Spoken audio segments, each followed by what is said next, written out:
So let us start core banking systems. You know what is the full form of core? It is centralized online real-time environment. What is the full form of core? C-O-R-E, core. C for centralized. O for online. R for real-time. E for environment. So, core means centralized online real-time environment. That means today all the banks, they are using the software in this model. The software which is centralized, which works on online, which is helpful for dealing with real-time transactions. So the softwares which are used by the banks today, they are having the features of centralized, online and real-time. So in short, we will call them as CBS, core banking systems. And again, the word core is having an expansion. So in this lesson specifically, we will learn about the core banking systems. Okay, the first one, introduction. This is a question which already you know. Discuss major products and services rendered by commercial banks. See, this you might have studied in commerce or in economics. Like the activities performed by the commercial banks. Like acceptance of deposits, banks will do that. It will give loans. You can make remittances. You can make funds transfer. And banks will collect your checks. And banks will also clear your checks. Banks will give letters of credit and guarantees on behalf of you. And bank issues credit cards, debit cards, and also it offers ATM services, NRI services, retail banking services, risk management services, asset management services. These all services banks offer. So this is a general question which you can easily read. Now, explain the challenges of IT in banking sector. See, this already we have learnt in BPA risks and controls. Explain the challenges of IT in banking services. See, let us see in BPA risks and control lesson, we have already studied that. Where? See here, this third question. Technology risks, frequent changes or obsolescence of technology, multiplicity and complexity of systems. Same, different types of controls for different types of technology systems, proper alignment with the business objectives. So, this question need not be discussed. Already I have explained that question in the technology risks. So, now let us go to the next question. Define the term risk and risk analysis. As per ISO, risk is uncertainty in achieving objectives. Risk can be both positive or negative. See, some risks may give you some positive outcomes and some risks may give you some negative outcomes. You should not think that all risks are negative. Okay. So, risk is an uncertainty. That means already you have one objective and you are trying to achieve that objective. And while achieving that objective, there is some uncertainty. There is some problem. And that can be called as a risk. It is the potential harm caused if a threat exploits a particular vulnerability to cause damage to an asset. What is the asset here? For example, data. Data is your asset. For example, there is a vulnerability in that asset. That means there are some weaknesses. Your data is not stored properly. So that is a weakness. That is a vulnerability. And externally a threat comes. And threat will use this weakness. See, if we are very strong, threats cannot do anything. But if you have some vulnerabilities, if you have some weaknesses, definitely threats will exploit your vulnerabilities, your weaknesses, and that causes risk. That is what you need to understand. And it is a potential harm. That means harm that is caused in the future. And risk analysis is the process of identifying security risks or threats and determining their size and impact on an organization. What is risk analysis? Already we studied ERM, Enterprise Risk Management. So, risk analysis is the activity of identifying the risk, and you have to determine how much the risk will be. What is the size of the risk? If that risk really happens, what harm we will have? What is the loss we have to bear? So these all things you have to understand. And information systems can generate many direct and indirect risks. Yes, IT risks, there will be many IT risks. Some risks are direct, like physical risks, and some risks are indirect, like logical risks. Okay, so you have to definitely make proper control system in order to avoid these risks. See, list out the gaps that arise due to risks in IT implementation and also suggest measures to mitigate them through risk assessment. See, risks always tell you that there is a gap between the need to protect the systems and the degree of protection applied. That means already you have some protection, already you have some internal controls, you have some protection mechanism. Okay, already you have that, and still you need to have some more protection mechanism. That means there is a gap between the protection already there and the protection that is required. So there is a gap. And what is risk? This gap causes the risk. Now what you have to do? You have to reduce the gap. That means what? The gap, the risk is reduced. Okay, that you need to understand. And sir, why we are getting the gap? Already we have some internal controls in place, and you are telling that internal controls are not at all sufficient. You need to have more internal controls because there will be risks. So why there is a gap? Why the risks will come? That you need to understand. The gap is caused by widespread use of technology and interconnectivity of systems. Today we are using technology very much, and today we have centralized systems, online systems using internet. So definitely a problem comes, and we don't know from where the problem comes. The problem may come from any client, because thousands of users will use your information system, especially in a bank. Thousands and lakhs of customers will use the system. So it is very difficult to know from where the gap comes. Okay, and elimination of distance, time and space as constraint. See, once upon a time, there is a time constraint, there is a distance constraint, and there is a space constraint. But today, when you are using internet, all these limitations of space, time are removed. So anyone can cause harm from any place. He need not come to your place to cause harm. He can cause harm from any place, anytime, 24/7. Okay, and transfer of management and control. That means, see, you are, most of the times, what the banks will do, they will outsource the softwares. They will outsource the data management activities. That means the ownership is not remaining with you. You are just transferring the ownership of data, of software to your vendors. So that may cause some risk. And attractiveness of conducting unusual digital attacks. See, we can't say how the hackers will hack your data, in what way they do it. We can't say all that. And external factors such as legislative, legal and regulatory requirements or IT developments. Government may suddenly bring a new law, which you need to follow it. And that requires a lot of changes in your software. So that again, it is a risk. Okay, so these are all the reasons for the gaps. And risks are mitigated by implementing risk assessment. See, you can reduce the risks if you analyze the risk properly, if you assess the risk properly. That means you have to identify what threats and what threats may come from outside and what vulnerabilities you have. See, vulnerabilities are internal. You will have the vulnerabilities. You will have the weaknesses, and threats come from outside. And when will be a risk caused? A risk is caused when a threat from outside is impacting your vulnerability. If you don't have any vulnerability, then you need not worry about the threat, because threat cannot do anything. But if you have vulnerability, if you have weakness, if you have some problems in your internal control system, so the external threat may exploit this vulnerability, this weakness in your information system, and it causes a lot of problem. The identification and analysis of security controls for information systems. See, all the time you need to analyze your internal controls, whether they are up to date, whether they are functioning properly or not.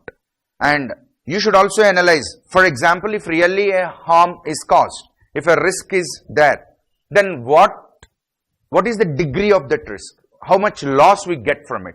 So that also you need to analyze. And discuss various IT risks which could have a significant impact on critical business operations of banking sector along with some sample risks.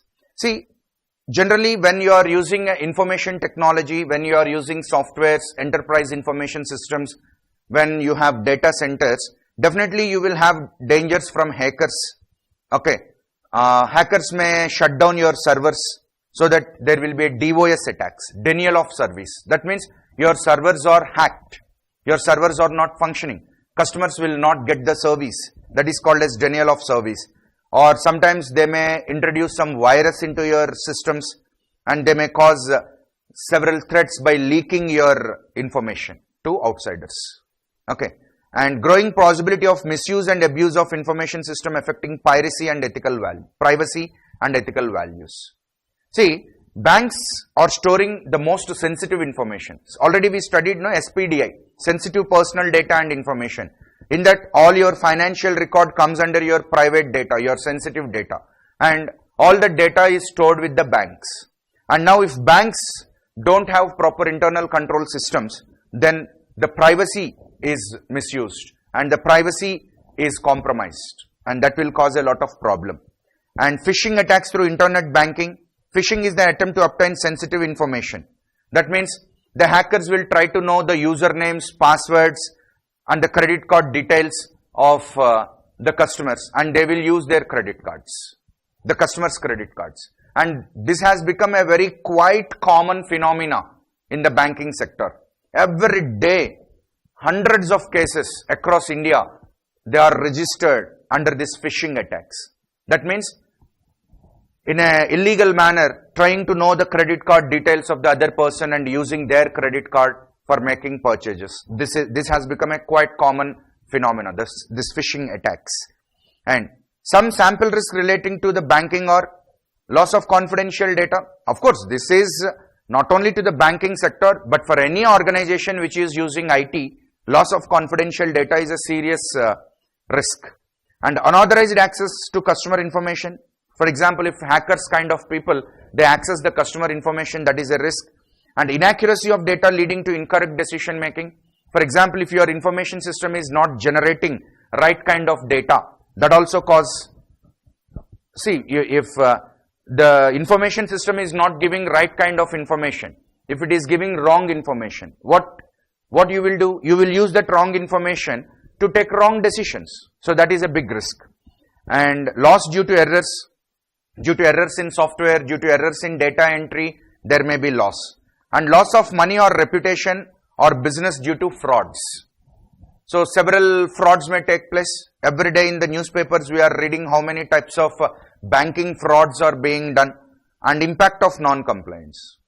See, recently Reserve Bank of India levied heavy penalties to banks because they are not complying with the IT requirements. They are not updating their systems. So this risk also will be there. And discuss the concept of IT risk management and its strategies. This already we know. What we will do to accept, what are the strategies that are followed for risk. Already this question we have studied in BPA risks.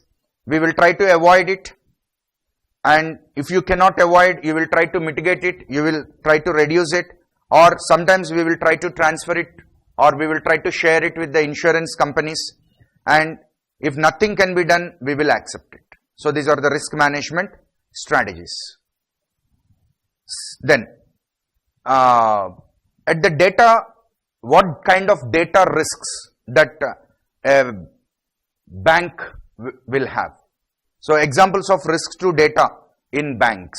Unauthorized data changes affecting integrity of data. So yesterday, in the previous session, we have learned that what are the different types of access to the data, inputting the data, viewing the data, okay, entering the data. So if people, they enter the data in a wrong manner, automatically what happens? You will have different versions of the same data. For example, my name is entered in different places in different ways, then that causes a data integrity problem. Because the bank will not know which name is correct, what spelling is correct. So these problems will come. And absence of logs or audit trail logs. See, already in information systems auditing lesson we learned absence of logs. Logs are very, very important for conducting audit of the information system. What is log? Record. You should have a record of everything. Record of login, record of logout, record of whatever activity you are doing. If those logs are not there, you will not know who has committed the fraud and what fraud he has committed. Next, unauthorized transactions hackers will do, and unauthorized entry or corrections or deletions of the data. And these are all very easy things. Transactions without voucher. See, there should be a source document for every transaction. There should be a proof. There should be a number. So that is very, very important. So if transactions happens without vouchers, so that also will cause a faulty data. And changing data using others' password, this can be called as phishing attacks. And willful and wrong inputs, that means the bank clerks, they are entering the data in a wrong manner. And if the output is wrong, that output is not shown to the managers, that is hidden from them. So these are all the risks. And in addition to those, there are some other IT risks. Unauthorized or incorrect interest rate changes. See, in banks, there will be a standing data. Okay? There will be a standing data. Standing data means what? The data which do not change frequently. That is called as standing data. So this standing data is changed. For example, a friend of mine came and I am a clerk in a bank and I want to give him a loan at lower rate of interest to my friend. So I have opened the interest rate data and I have changed the interest rate and I have issued loan at a lesser amount to my friend. So can I do that? I should not do that. And I am a clerk in the bank and I should not access the data of that interest rate table. That should not be under my control. So this controls have to be implemented.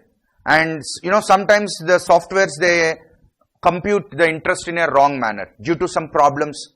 And even once Finacle, the most famous universal banking application developed by Infosys, the name of the product is Finacle.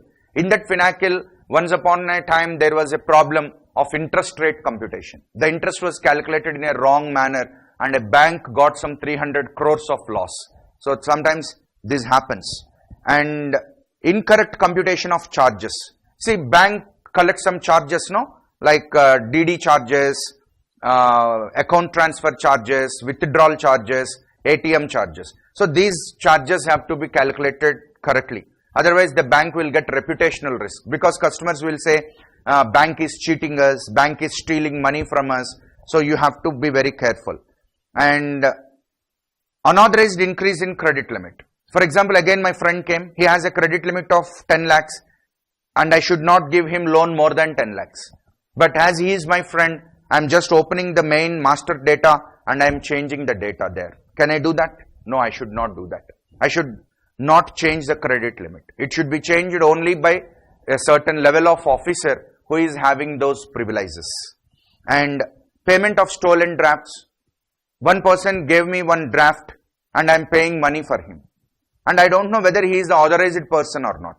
So there should be some proper control mechanism for all of that. And payment of stopped checks. See, already the person who issued the checks has given an instruction to stop the payment of the check. But I have made the payment of the check. So that should not be done. That means you have to make changes in the software regarding all these things. That is what you need to understand. And payment of duplicate draft fixed deposit certificates issued. Recently in one bank in Hyderabad it happened. Payment of duplicate draft and fixed deposit certificate. See, one bank employee, she has created some duplicate fixed deposit certificates and she has withdrawn money from the customer's accounts. So that should not be done. And opening of new accounts without complying with KYC. See, when you are opening an account, KYC should be done. Know your customer. That means the Aadhaar card data has to be taken. And that is why the banks are asking to link your Aadhaar card with your bank account. So that should be done properly. Otherwise, that also gives lot of risks. And when can you say that there is higher IT risk in a bank? So here some situations are given. In all these situations, we can say that there is no proper IT security in the bank? What are the risk indicators? IT security is not given required priority in your organization. You are not at all bothering about IT security. That will be a big risk. And this is the most important thing that many people will have. The attitude that computer will take care of everything and no checking is required. This we will hear from many people. They will say, it is computer generated report. It is very accurate. No. Sometimes you have to cross check. Sometimes softwares also malfunction. Softwares also may not function properly. So you have to cross check. You should not have an attitude that computer takes care of everything. We need not bother. We need not worry. No, that kind of attitude is not good. And lack of transparency of IT operations and responsibility assigned. See, who is doing what in your bank or company? Who is the database administrator? What are his duties? Who is the system administrator? What are his duties? There should be some clarity regarding the roles and responsibilities. What role is the man playing and what are his responsibilities? You need to have that kind of mechanism. And lack of input control, that means everyone is entering input in whatever manner they like. They are not at all taking care of any input control. There are no proper input controls and there are no proper output controls. Output is not verified. And there are no logs. No logs means no evidence. No evidence regarding the occurrence of the transaction. And everyone is accessing. There are no user IDs, passwords. There are no logging mechanisms. And audit trails. Again, logs are missing. And dual checks are not done for high valued transactions. See, in bank, above 50,000 is treated as an high valued transaction. So there should be dual checks. A manager has to check, a clerk has to check. Then only the transaction has to be finished. So that kind of system should be there. And if some disaster happens or if some emergency comes, your bank is not having a BCP. Already we studied about DRP and BCP, no? We should have a business continuity plan and disaster recovery plan. But your company, you are not having that. Your bank is not having that. Then that is an higher indicator of risk. And lack of controls leading to temptation to commit frauds. See, if your employees and everyone knows that there are no proper controls, then there will be a temptation among them to commit the frauds. So that should not be there. And no check on vendors for reliability of softwares. See, you are ordering software as if you are ordering to Zomato and Swiggy. And the vendor is supplying the software and you are not at all checking the software. You are not testing the software, whether the software is functional or not, whether it is having proper controls or not. So in all these cases, it causes a lot of problems. Next, explain the importance of implementing IT controls in banks. See, already we know this. What is the importance of implementing IT controls? Because we need to have data integrity, we need to have data security, we need to have reliability, we need to have accuracy. So in order, and we need to achieve our objectives. See, bank also will have lot of objectives, no? So bank has to achieve those objectives.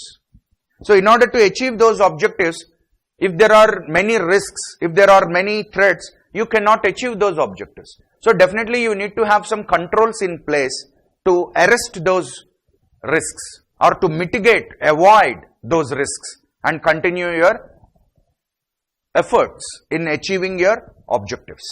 So that is the reason control should be there. That already we know.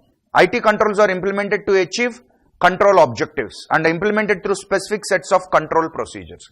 See, already we know what is a control. A control can be, already we studied, a control can be an organization structure, a policy, a procedure or a practice. Okay. And IT controls are defined as a statement of the desired result or purpose to be achieved by implementing control procedures within a particular IT activity. Particular IT activity means what? See, in our organization, we have different IT activities. We will enter the data, we will delete the data, we will update the data, we will modify the data. We do a lot of activities. So in every activity, there should be controls. There should be update controls, there should be input controls, there should be output controls. For everything, we need to have control procedures. And implementing the right type of controls is the responsibility of the management. See, it is the top level management in the bank who has to make use of right controls at the right place for the right purpose. And controls provide a clear policy of and good practice for directing and monitoring performance of IT to achieve enterprise objectives. That means If you have a control, what does it mean? What is a control? It is a policy or a practice or a procedure or an organization structure. That means if you have a control means the management is having a good policy. That is what you need to understand. And IT controls perform dual role. They enable enterprise to achieve objectives and they help in mitigating the risk. So you need to have controls for two purposes. First one, to achieve your objectives, and second one, to reduce the risks. IT controls promote reliability and efficiency and allow organizations to adapt to the changing risk environment. See, risk environment is very dynamic. Every day, every time, new risks keep on coming.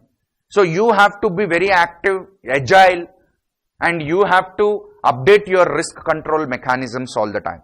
And resiliency is a result of strong system of internal controls to manage challenges effectively. What is this resiliency? Resiliency means the ability to recover from any risk.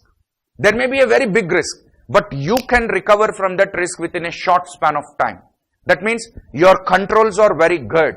Your preventive, detective and corrective controls are functioning in a perfect manner, in an efficient and effective manner, so that you can withstand, you can face any kind of risk, and your systems are very resilient. So, if you have companies like Airtel, they say that we have a resiliency rate of 11 seconds. That means whatever may be the problem, how big may be the problem, but we can solve it within 11 seconds. That is the resiliency rate. So, this resiliency rate, you should have very less amount of resiliency rate within seconds and sometimes minutes. Then that is a measure, that is an indicator that you are having very good internal control in your organization. And what are the indicators of effective IT controls? See, this is the importance of implementing IT controls, and what can we do, or when can you say that your organization is having very good IT controls? The first one, every time you are upgrading your infrastructure, both logical and physical infrastructure, you are upgrading your softwares, you are upgrading your servers, you are always using the updated technology. So that is an indicator of effective IT control. And everything is carried on in time within your company and within the budgets. That means there are no problems to you. So that is again an indicator. And you can use your financial, human resources. You are using your financial and human resources in a productive manner. Again, that is an indicator that your company is having good IT controls. And your information system is accessible to everyone all the time without any problems. And customers are happy, your business partners are happy, your employees are happy, and there are no problems. So that means there are good IT controls. And clear communication to management about key indicators of effective controls. If at all there is a problem, then it is immediately intimated to the top level management, and top level management is responding in a dynamic manner. So that is again a big indicator.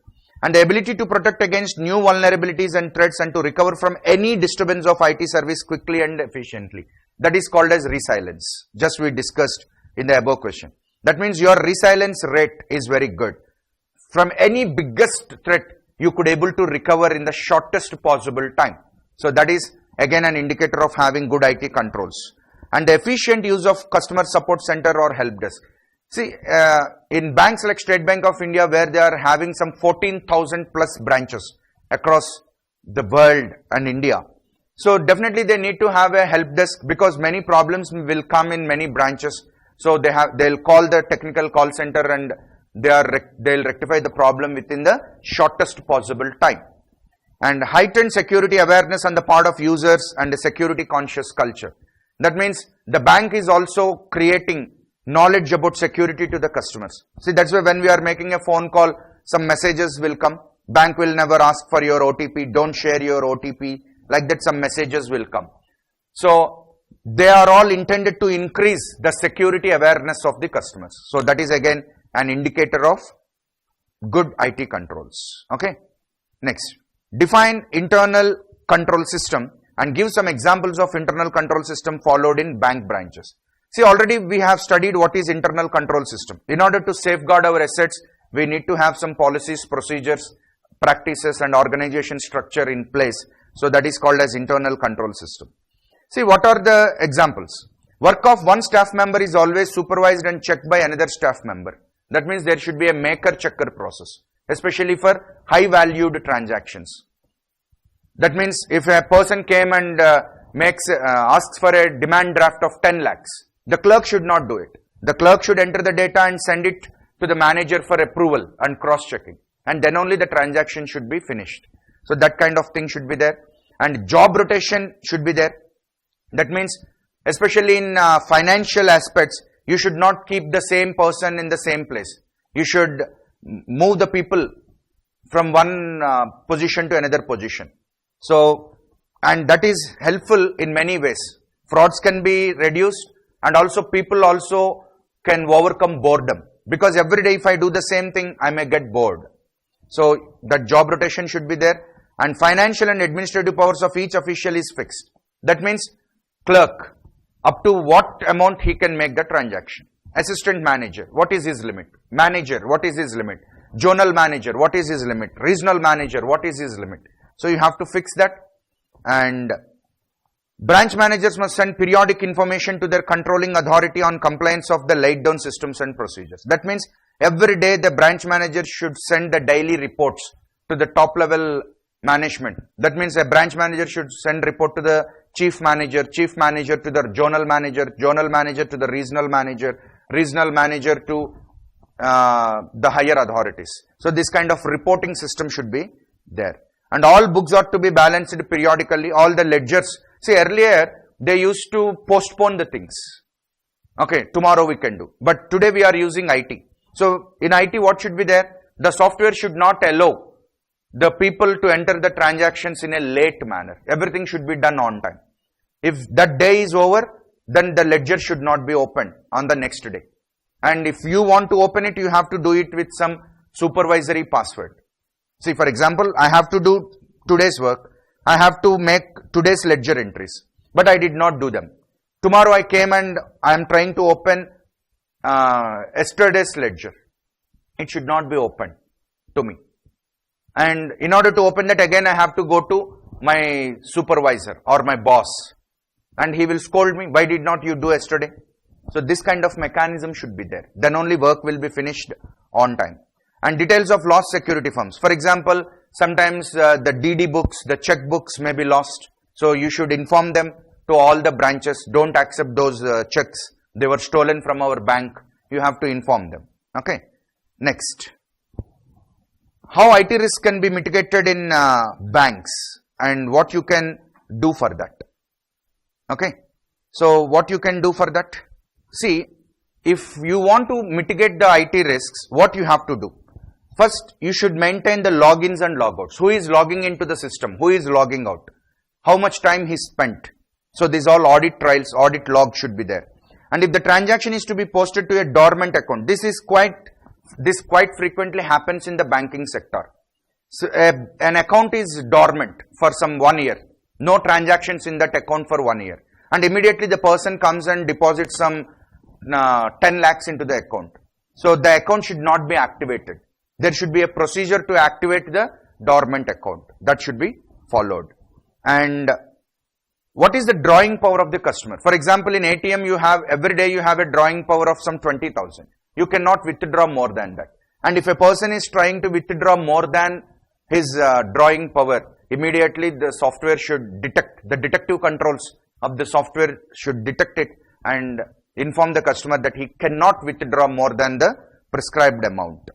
And the system shows a message if the balance in a lien account would fall below the lien amount. See, you have to maintain some minimum balance with the bank. You cannot withdraw all the amount from the bank, no? You have to maintain some minimum amount. Of course, there are some zero balance accounts also. That is a different issue. But where you have to maintain some minimum balance. If you are withdrawing that minimum balance also, again there should be some softwares. There should be some controls which alerts the banking authorities that in so and so account the lien balance is not there.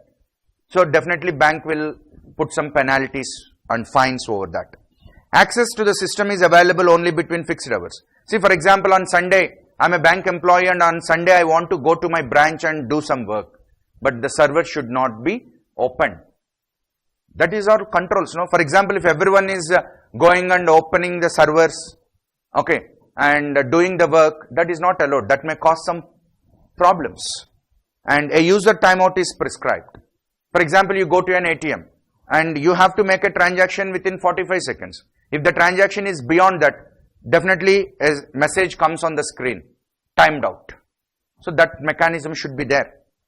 Of course, I told you that example in the case of ATM, but that kind of mechanism, a timed out mechanism, should be there everywhere. Once the end of the day process is over, the ledgers cannot be opened without a supervisory level password. That I have already told you in the previous question. Now, discuss several general controls applied in banking systems. See, this I need not explain. Why? Because already we covered in this question. Explain about IT and general controls, information security policy, administration access and authentication. The same thing here in core banking. Because I told you, some questions from this core banking are transferred to BPA risks and controls. So that's why we have given them in the supplementary material and we have already discussed them. Okay. And now, define the term application controls and give some examples. Already you know what is an application control. Okay. Application controls means the controls that are built into the software that are called as application controls. And what will be the types of application controls? Input controls, update controls, output controls, printing controls. These all come under application controls. And application controls ensure that all transactions are authorized, complete and accurate. See, in order to make the transactions in an authorized manner, in a complete manner and in a perfect, accurate manner, definitely you need to have application controls. Okay. And application controls pertain to the scope of individual business process or application systems. That means for every individual business process, for payments, for receipts, for salaries, for deposits, for loans, for every process you need to have application controls. And some examples of application controls like data edits, separation of business functions, balancing the totals, transaction logging, error reporting, exception reporting, these all should be there. And now, what is a core banking solution? And write some examples of core banking solution. See, already we know core banking solution means what?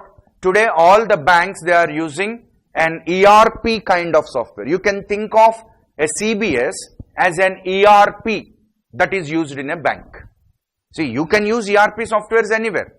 And if you use an ERP software exclusively for the banking sector, you can think it as a CBS, core banking system. And I have already told you what CORE, core stands for. Centralized online real-time environment. And core banking solution refers to a common IT solution wherein a central shared database. That is the reason I told you. You can think of core banking system as an ERP. Because in the core banking system also, we have a concept of shared database. That is the reason bank servers are in Pune and your ATM is in your village or in your town. And today what is happening with the core banking system? Once upon a time you can do transactions only with your branch. But you cannot do transactions from anywhere, anytime. But today you can do transactions from anywhere, anytime, from any branch, from any ATM. That means customers got a new benefit. Anywhere, anytime banking. How did customers get that benefit?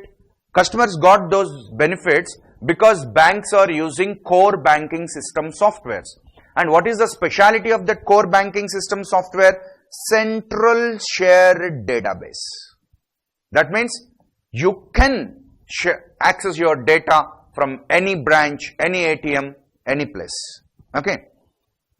And before learning this, let us see some famous core banking softwares that are available in the market. Finacle is a software developed by Infosys, a very famous software used by many banks in our country and also across the world. And FinOne is made by Nucleus company, that is also a very famous one. And Oracle has made a banking software called FlexCube. And TCS has made a software called Banks, and this is used by State Bank of India and all. And BankMate is made by IBM. And that means these all banking softwares are made by famous companies. See, Infosys, TCS, IBM, Oracle, Nucleus, these are all very famous IT companies. So they made the banking softwares. So what all these softwares contain, that we are discussing here. Business processes in all branches of a bank update a common database in a central server located at a data center. See, SBI's data center is at Pune. Of course, it has many data centers, but one of the data centers is at Pune. So whatever transactions you do in the SBI branches, they all gets updated in the data center at Pune. And it is a centralized banking application software. That is why I told you centralized online. See, it is centralized, it means all the data is stored in the data center at some location. And you need to have an online connection to access the data. So that's why centralized is not enough. Online should also be there. Internet should also be there. Then only you can get the data from that location. And that has to be done real time.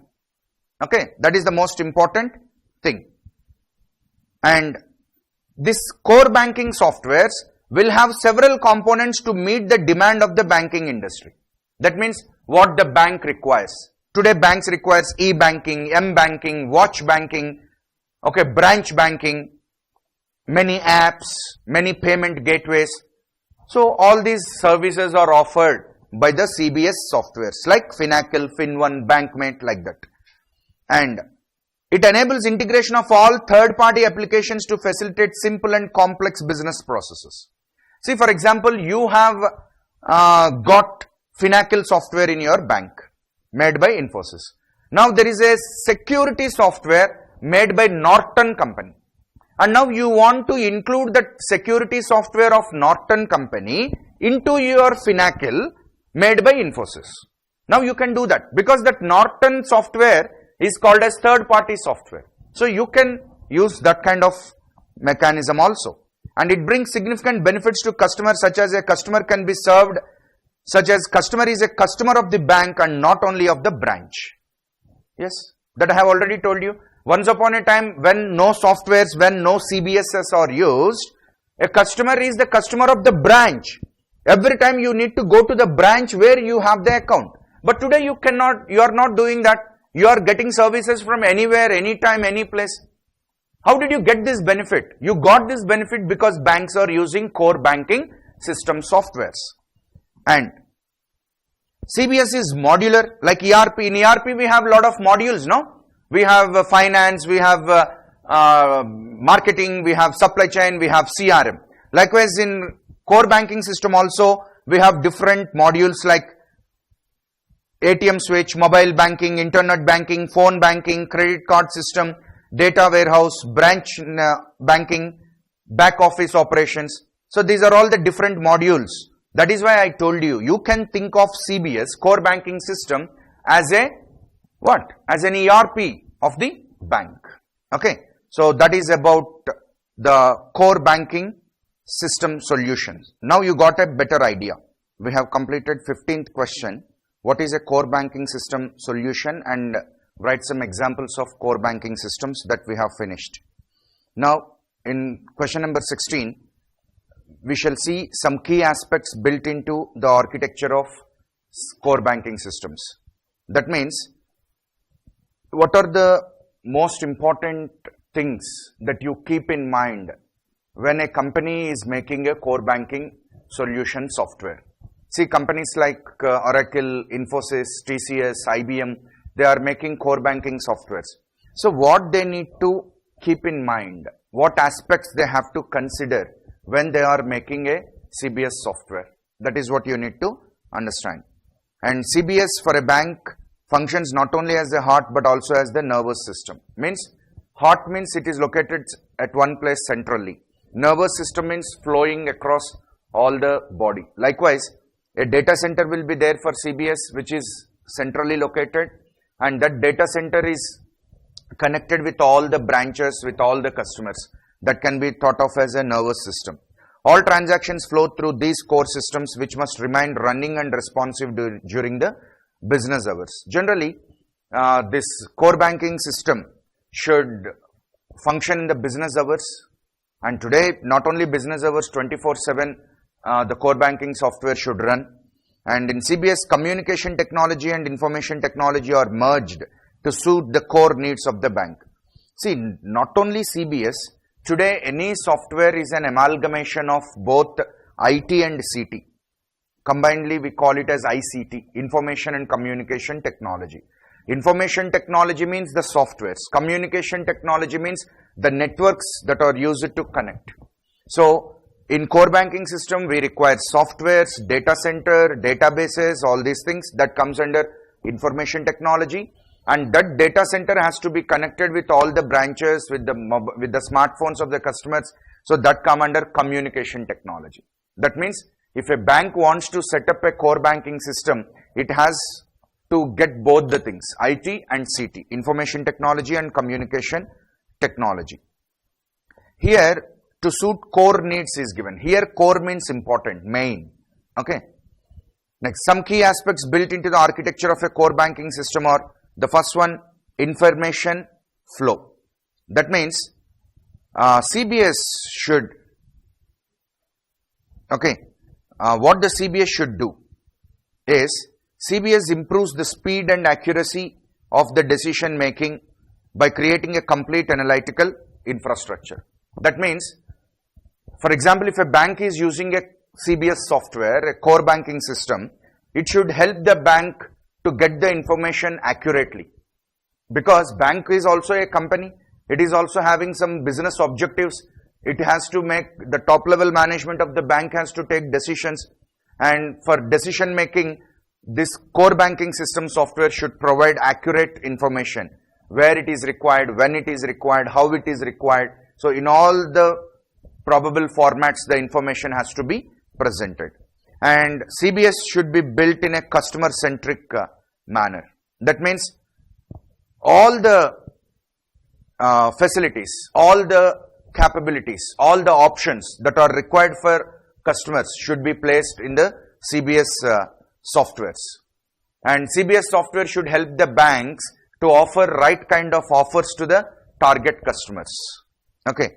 And regulatory compliance. CBS should have built-in regulatory compliance, because in India, banks have to follow RBI acts and also Basel III norms, which we already studied. So CBS software should comply all those things. That means by keeping all those things in mind, the CBS software has to be made.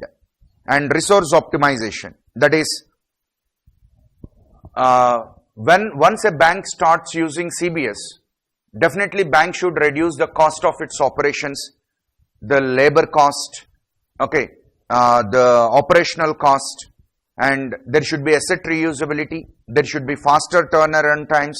That means the things has to be done in a faster manner. These all things should be done. So that is called as resource optimization. And now, what are the core features of CBS? That means if you use a core banking system, what features it will have? Online real-time processing it will have. Transactions are posted immediately. That is what is real-time. Now, if you just enter the transaction into the system, that will be updated immediately. That is called as real-time. Centralized online real-time. So, real-time means immediately the transaction shows its effect. Okay. Earlier days, transaction used to take some time to get executed. But today it is done immediately, real-time. All databases are updated simultaneously. See, a customer makes a lot of transactions. He makes an ATM transaction, he makes an e-banking transaction, he makes an M-banking transaction, he makes a branch banking transaction. But the customer account is one. See, for example, at morning 8 o'clock I operated my ATM account. And at 10 o'clock I walked into the branch and done some transaction. And in the evening I have done some e-banking transaction. But I have only one account with the bank. So whatever mode of transaction is, all those have to be updated into one account. That means all the database are to be updated simultaneously. And centralized operations. We will have a data center, and everything that is done in that bank should be updated in the central server. And separate hierarchy for business and operations. That means, see, bank will have business as well as operations. Business means dealing with customers, all the business related transactions of the bank. Operations means maintaining the servers, taking care of the data centers, taking care of the network. These all come under operation. So in CBS, whenever a bank is using a core banking system, there should be separate hierarchy for business. Means the manager, the business managers, these all should be there, and also operational managers should also be there. And business and services are productized. That means core banking system should be helpful to release latest products by the bank, and we have to interact with the customer wherever they are, how remote they are, how far away they are. And transaction balancing. Once the software shows a balance, it should be accurate. There should not be any errors in it. And highly dependent on system-based controls. That means the software should work based on internal controls. And increased access by staff at various levels based on authorization. That means all the authorized staff should be able to use the core banking system software anytime, anywhere, but in an authorized manner. And increased access, daily, half-yearly and annual closing of accounts. See, for banks, there will be half-yearly closing and annual closing. And on that day, holidays are announced to the bank for semi-annual closing of accounts and annual closing of accounts. So, CBS software should have all the options to close the accounts annually, semi-annually and daily. Automatic response of standing instructions. That means standing instruction means what? A user of the bank will give a standing instruction to the bank to deduct some amount of money on 5th of every month. That is called a standing instruction. And that is once fed into the core banking system, every month it has to do that automatically. These are called as standing instructions. And what are the major components or features of core banking? See, what we will do with the core banking software? We will open new accounts and we will make withdrawals. We will make a lot of transactions.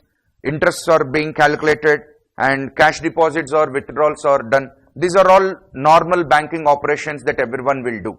And core banking software should have features regarding all these transactions. Then what is the use of using core banking software if it do not have all these options, if it do not have all these things? So, processing and payments of checks, processing and servicing the loans. So, the core banking software should have all these things. Okay. And also, for branch, that means a bank will have a branch, and in the branch what operations will be done? Creating manual documents, capturing data required for input into software, that is done by the branch people, and internal authorization for transactions, that is done, that has to be done at the branch, and beginning of the day and end of the day operations are to be properly identified or to be properly marked. So every day, at the end of the day, all the ledgers are to be closed, and the beginning of the day, all the ledgers are to be opened. So regarding the branch, a CBS software should have all these features.